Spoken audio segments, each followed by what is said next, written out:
Occupying Till He Comes at Southwest Prophecy Ministries.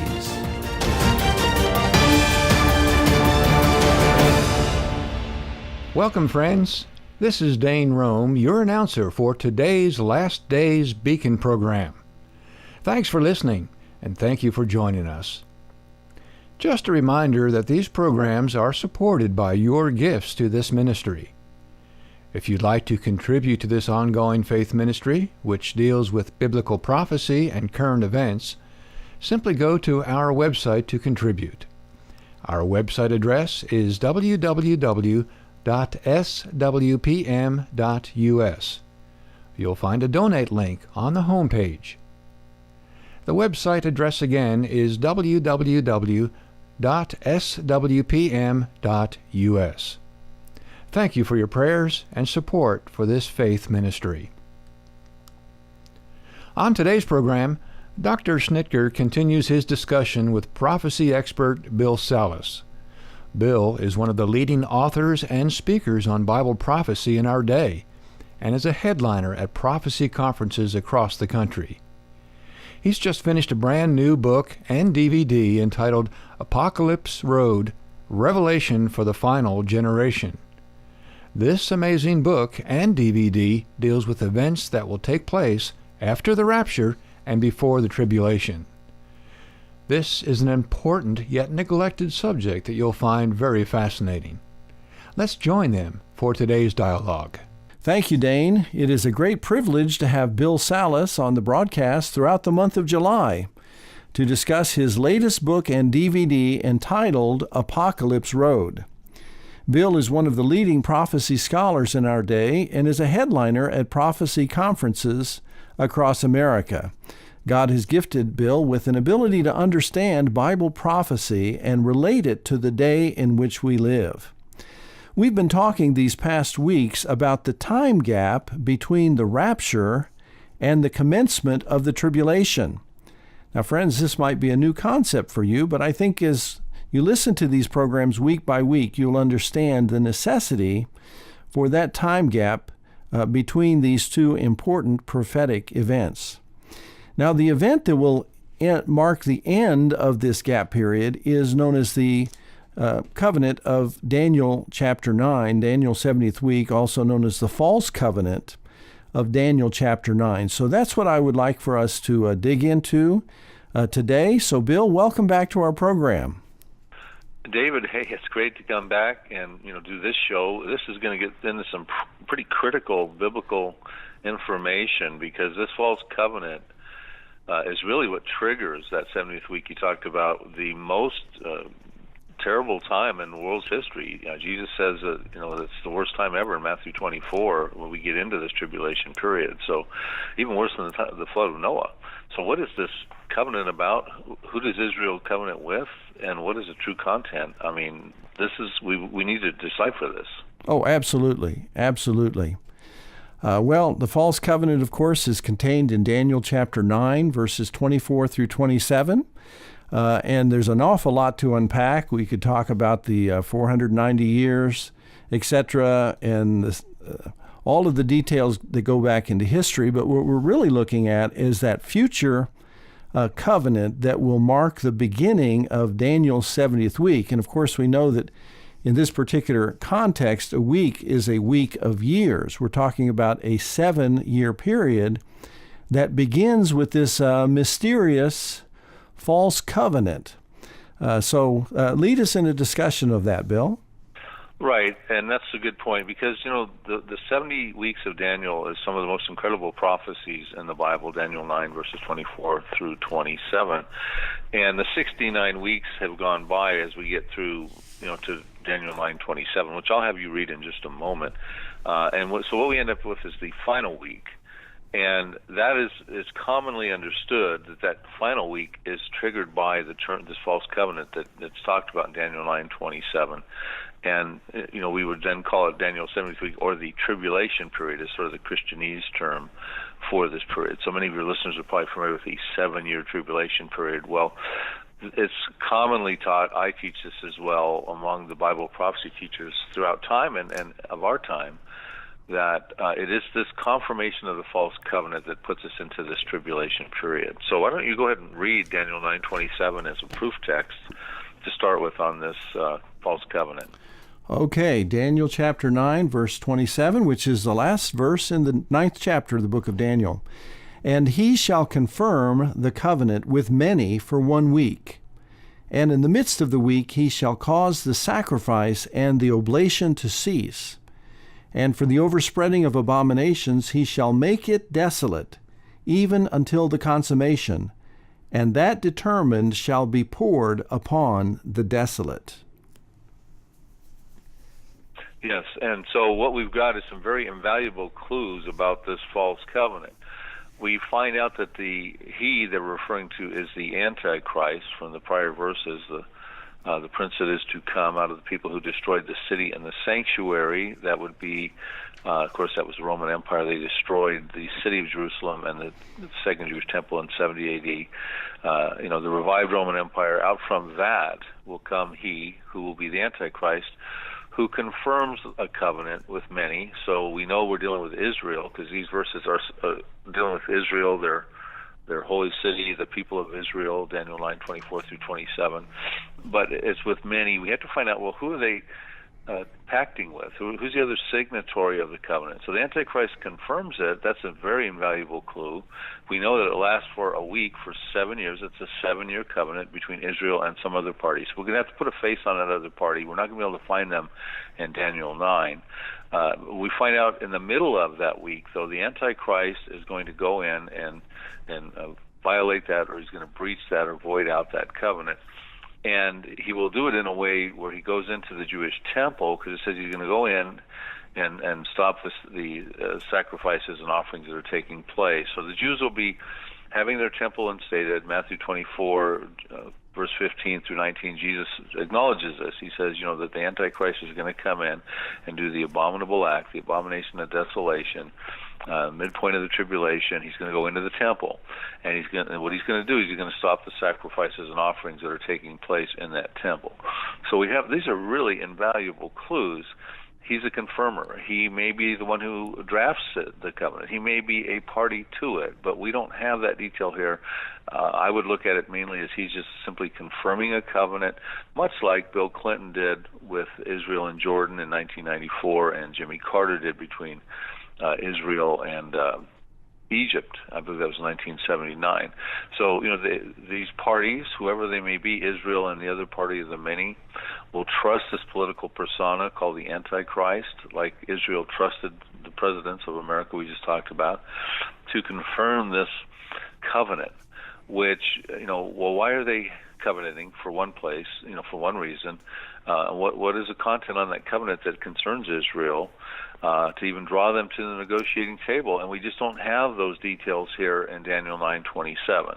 However, the good news is we do get those details elsewhere in Scripture, which is important because it's such a lethal covenant. Thank you, God, for giving us more details. So we turn back to Isaiah, who wrote between 740 to 701 BC, and we turn our attention to the other proof text that's commonly overlooked when people teach on the false covenant. They mainly just gravitate toward Daniel 9:27 and get half of the facts. But we go to Isaiah 28 verses 15, and it actually goes through 15 through 18, and we find out that we find out who the covenant is with, that Israel signs. We find out why Israel is concerned, why they even go to the negotiating table of the covenant. And we find out that really the reason it's a false covenant in this verse, Isaiah 28, verse 15. I'm going to read it, and then I'm going to talk about it, and then we can see from there, where that leads this conversation. David, is that okay? Oh, that sounds great. Okay, well, Isaiah 28, verse 15, it starts with, I want to read verse 14 first, because it tells us the mindset, the national mindset of the nation of Israel's leaders that draws them to the table. And it says here, therefore, in verse 14, the word of the Lord, you scornful men who rule this people who are in Jerusalem. So the Lord is telling us, and then build up in Isaiah 28, the first 13 verses, it's talking about an Israel that is just, they haven't understood all the prophecies. The leadership is scornful. and they're leading the nation down the wrong path. And there's a whole lot of things that build up to this point. There's epic biblical wars that probably happened, maybe Psalm 83, Ezekiel 38. So Israel's in a whole different mindset. They're feeling pretty empowered, and yet something's troubling them. But the leadership, they're not believing in Jesus. They're believing. They're wanting to build their temple. They're gravitating toward the Mosaic law. Sacrifices and offerings, of course, this we found out in Daniel 9:27. The Antichrist will go in and stop those. So this is their mindset. But something concerns them. In verse 15 it says, to these scornful leaders, it says, "You have said we have made a covenant with death, and with Sheol we are in agreement.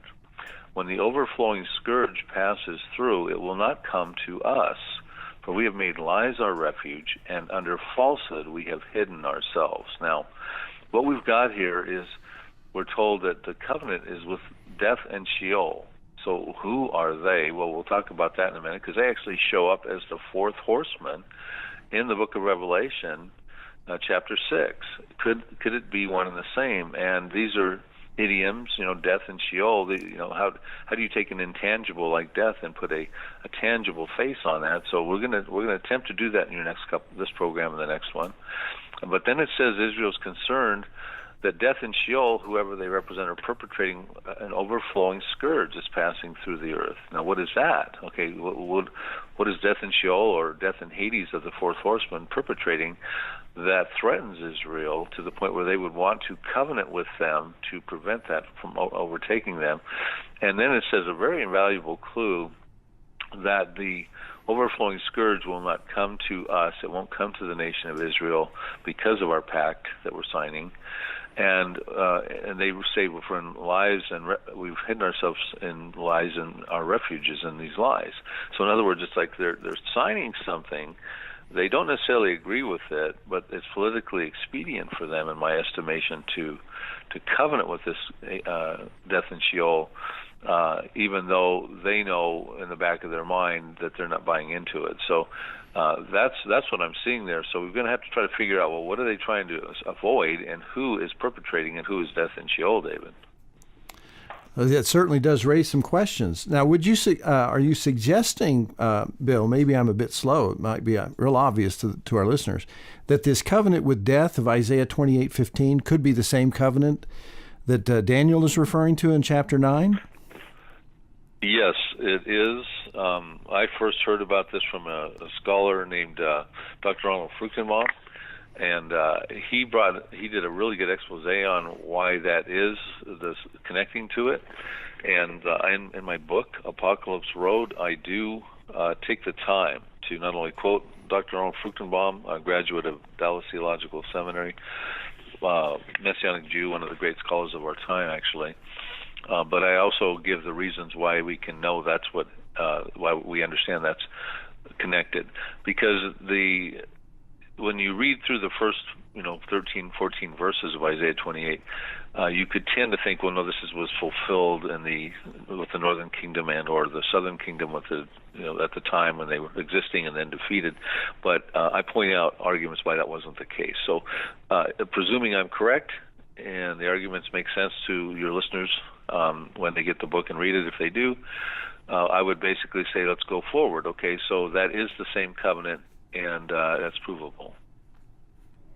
I'm certainly convinced, and I have a great deal of respect for Arnold Fruchtenbaum. I've heard him. He is a tremendous, particularly Old Testament scholar, as a Messianic Jew.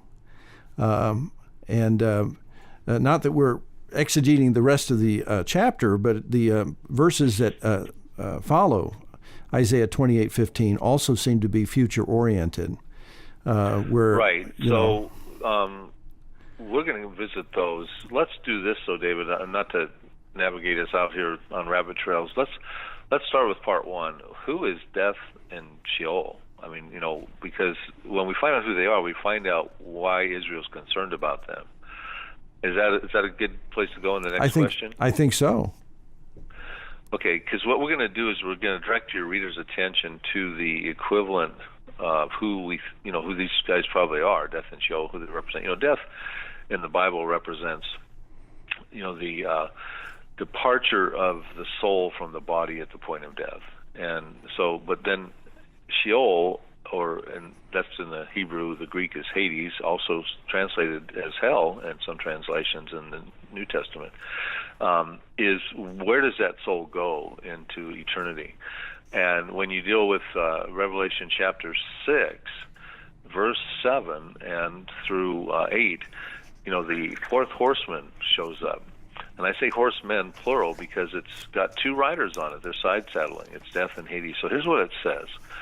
When he opened the fourth seal, I heard the voice of the fourth living creature say, "Come and see." So I looked, and behold, a pale horse, and the name of it who sat on it was Death, and Hades, so we could say Sheol there, but we'll say Hades because now we're in the Greek, followed with him, and power was given to them over a fourth of the earth to kill with sword, with hunger, with death, and by the beasts of the earth. So here's an issue. We've got at this point in time the thing that's troubling Israel. They have shown up on the fourth horseman in the book of Revelation, and they are killing with multiple means: sword, hunger, death, beasts of the earth, etc. And it says that the power was given to them over a fourth of the earth to kill. Now, some of the common traditional teaching is that people say, well, oh no, they're killing a fourth of the earth. Well, that's not technically what it says. It says the power is given over them over a fourth of the earth to kill. Not that they are being killed, a fourth of the earth. So what you've got is some, globalized system. I believe this would be the harlot world religion. I pointed out in Apocalypse Road as to why. And they are going forward on a killing campaign. And we find out they're actually killing, the fifth seal saints. These are believers after the rapture and the next seal. And probably more than just the believers. I mean, we just know that that's among those who are being killed. But generally speaking, people who dissent from this system, this global religious system, it's in an unholy church and state union because the Antichrist has already showed up on the white horseman. And we have connections. We go into Revelation 17 about, we can get rabbit trail off. We got to be careful. But the point is, this is what Israel's concerned about, death and Hades. And they don't want to be her next victim. Or the harlot's next victim. So they covenant with the harlot, in my estimation. And that's when we get back to, the overflowing scourge is the death that's being perpetrated. Israel's concerned about it. Israel's in a position where they can negotiate with it because they're empowered at this point. God has delivered them through Psalm 83 and probably Ezekiel 38 by now. Some people say Ezekiel 38 happens. I tend to agree with them. It could happen in the second seal when you've got pieces taken from the earth, the red horseman, and great sword is given. So that it could be that Ezekiel 3, if it hasn't happened yet, is happening in the second seal. So the point being, Israel wins that war in Ezekiel 38, and they become very empowered. God stops that Ezekiel invasion. Your listeners may be familiar with it. But so the point I'm saying is that the table is now set for Israel's being empowered. The death and Hades is on the scene with the control over a quarter of the earth. They're on a killing campaign, a killing crusade. Christians left behind, people who become believers after the rapture, among those being killed. So it's a troubling time, very troubling time. And Israel then says, well, we want to avoid that overflowing scourge. So we're going to covenant with death and Sheol to avoid it. And so whatever the message of the death and Hades is, Israel doesn't agree with it. See, Israel is not going to buy into that system because they are going to want to build their temple if they haven't built it by now, and I'm telling you why I don't think they have built it by this time in this prophecy, because they want to do sacrifices and offerings, and they believe when they build their temple that they will invoke the return or hasten the coming of the Messiah. They don't believe that Jesus Christ is the Messiah. These scornful rulers in Isaiah 28, verse 14, at that time they will not believe that Jesus is the Messiah. And so ultimately they will want to build their temple because they will believe that when they do that, he will come. He will take care of death and Hades, and then he will usher them into the Messianic kingdom, which is the high point of all the Old Testament prophecies. That millennial kingdom we find out in Revelation 20, verse 4, the Messianic kingdom. So this is why I believe it says in Isaiah 28 that they're hiding themselves in lies and falsehood. In other words, listen, we don't believe in what you're teaching and doing, harlot, but we have to deal with you so you don't come after us. And in the process, we're going to sign a deal with you, and we'll find out what that deal is in Revelation 11 and Isaiah 28, because we're going to get our Messiah to come, and he's going to do away with you because you're a problem. But that's okay. We'll hide ourselves in lies and falsehood over that because we realize that we're doing the right thing. We believe the Messiah will come. This has been fascinating. My head is swimming. All of these details. I can understand why you wrote a 410-page book to really unwrap and really dig deep into these issues and put them all together. Well, we are out of time for today's broadcast. Bill, thanks for being back on the broadcast today. We are going to continue. Oh, absolutely. Yes, it's great to have you. This is part 4 of 5. We will continue this discussion on next week's program. For those of you who've just tuned in, we've been talking with Bill Salus about his amazing new book and DVD entitled Apocalypse Road. I'm holding a copy of the DVD for our viewers. And then this Apocalypse Road, 410 pages, tremendous combination of material. For those of you who like to read, you have a tremendous book for your enjoyment and edification. For those of you who prefer a visual presentation, much of the same material is included in the DVD. Now, this book and DVD constitutes a final warning to the final generation. I believe the scriptures indicate that we are perhaps in that final generation that precedes the rapture, the catching up of the saints by our Lord Jesus Christ, the blessed hope. So this could perhaps be a final warning to the final generation. And I'm sure, friends, that you would want to have both a copy of the book and the DVD to share with family and friends, perhaps your Bible study group. And now our announcer, Dane Rome, will share how you can obtain the book and DVD entitled Apocalypse Road.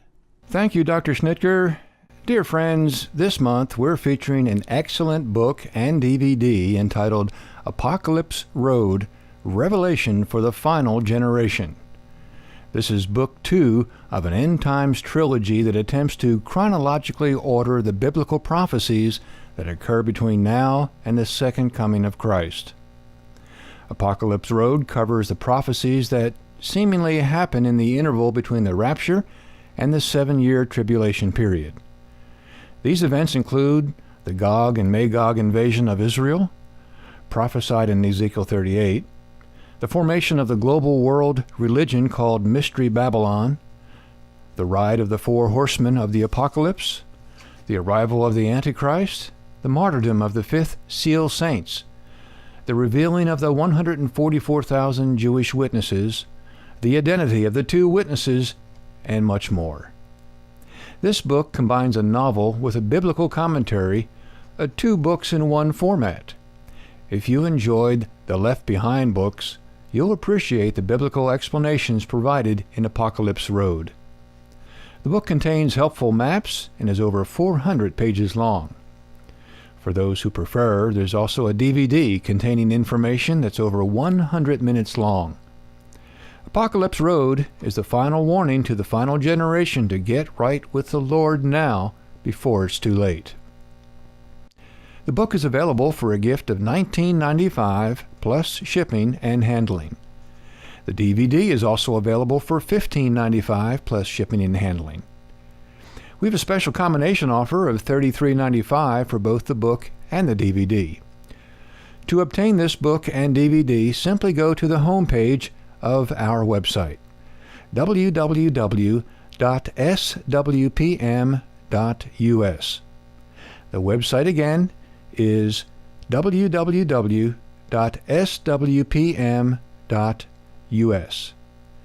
And please join us next week for another Last Days Beacon program brought to you by Southwest Prophecy Ministries.